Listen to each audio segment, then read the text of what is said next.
মুহাম্মাদুর রাসূলুল্লাহ নূর মুহাম্মদ সাল্লাল্লাহ মা ফি কলবি গায়রুল্লাহ নামাজ পড়ো রোজা রাখো মুমিন মুসলমান, আল্লাহ তাআলা বৃদ্ধি করবে তোমারও সম্মান।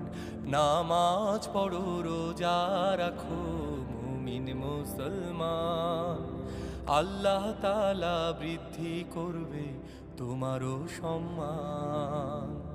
নামাজেতে শান্তি আছে, নামাজেতে সুখ, নামাজ পড়লে হয় রে উজ্জ্বল মুমিন বান্দার মুখ। নামাজেতে শান্তি আছে, নামাজেতে সুখ, নামাজ পড়লে হয় রে উজ্জ্বল।